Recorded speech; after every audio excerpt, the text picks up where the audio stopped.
Hello folks, and welcome to the second video by 1960s and 70s Chronicles of a Golden Era. Today in Britain is BBC National Album Day. So I thought it'd be a good idea to get this video out kind of spontaneously with a nod to that theme. And the video is going to be entitled, wait for it, The Greatest Album Ever Released. Here's my choice. What's yours?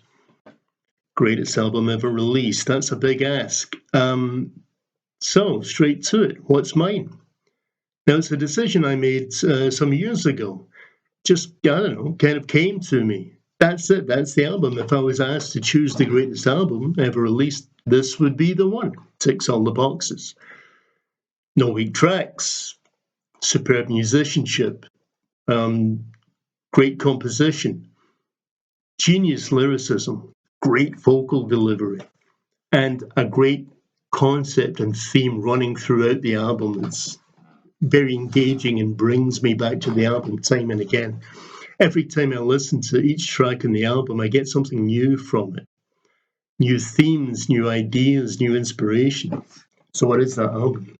What, for me, is the greatest album ever released? Rolling in the drums, please. Make it up yourself, I don't have a drum. So the album that I rate the greatest album ever released is this one. Genesis, Nursery Crime, released in 1971. The album is reviewed in Chronicles in the Hidden Treasures, albums that were underrated section. And the review reads like this. Genesis, Nursery Crime, 1971. Okay, folks, let me come straight to the point here. For me, this is not merely a great but under-acclaimed album. This is my favorite album of all time, a work of genius in every department, the greatest album ever recorded, the greatest album ever released. The lyricism, musical composition, arrangement, musicianship, vocal delivery, and production are all pretty well flawless, in my opinion. Prog rock albums at their best are all about creative concepts, set to music that complements the theme, described by brilliant lyricism and delivered with a dramatic and expressive skill, power, and performance that is more than simply making music. It's a theatrical experience.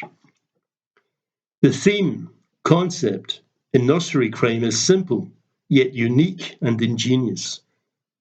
Old-fashioned storytelling, set to music, and acted out. The album is, essentially, a collection of short stories set to music and pays homage to classical styles of storytelling, the Victorian ghost story or Gothic horror of the musical box. There's a bow towards Charles Dickens in For Absent Friends, a tribute to the sci-fi of H.G. Wells and John Wyndham, with the return of the giant hogweed. Old-style folk tales in Seven Stones and Harlequin, comic opera in Harold the Barrel, and my favourite Genesis track, this one, the Greek mythology-inspired Fountain of Salmacis, which is the Genesis telling in song of the tale from Greek mythology of Hermaphroditus. The album is utterly superb prog rock, with a high standard of musicianship and composition, and the theatrical and expressive vocals from Peter Gabriel, and also the beautifully blended harmonies and backing vocals from Phil Collins that early Genesis was renowned for.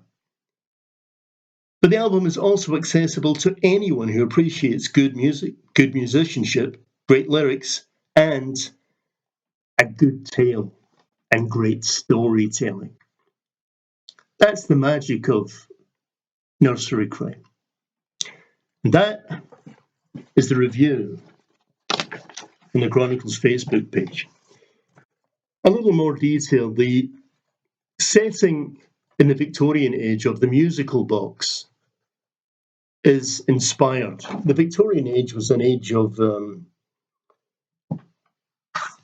innocence and romanticism, but also free thinking and expression. People could have ideas, and not just in spirituality and religiosity, but also in science and technology, and discuss them and be open about them without having them sneered at or debunked by the over skepticism that has become part of the age since the Victorian age, I would say.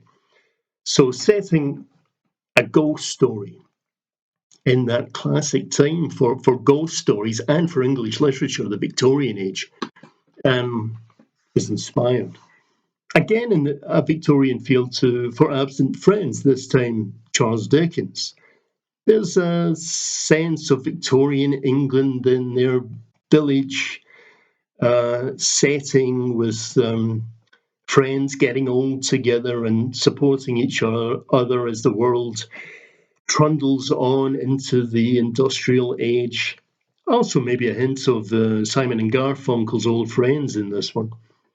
The Return of the Giant Hogweed. Again, there's a Victorian feel to this, and with a nod to H.G. Wells, maybe something of War of the Worlds. Humanity's under threat from an alien malicious intelligence, this time not from another planet, but from another species, this time plants, malicious, vindictive plants out for revenge and out for the destruction of humanity. Again, it's an idea you could put around in the Victorian age, that age of innocence and romanticism and ideas, and to have people beguiled by it. So setting it in that Victorian era, again, is inspired. Seven Stones, traditional folk. There's also something of, for me anyway, something of Silas Marner, George Eliot. At the phase of Silas's life when he is detached from humanity, he's cynical, he's cut off from human contact and human affection, and perhaps bitter and isolated. And I get this from the character in the song, The Old Man, and particularly the chorus.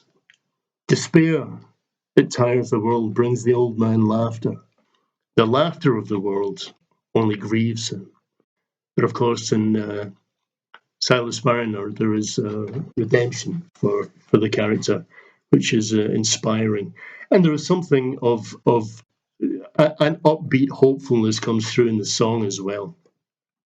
But trad folk with again something of the Victorian novel, and this time George Eliot, Silas Marner. Harold the Barrel, comic opera. We're thinking Gilbert and Sullivan here. The way I put it is this. If Gilbert and Sullivan had gotten together with the Monty Python team and written a musical sketch for Python, it might have been Harold the Barrel.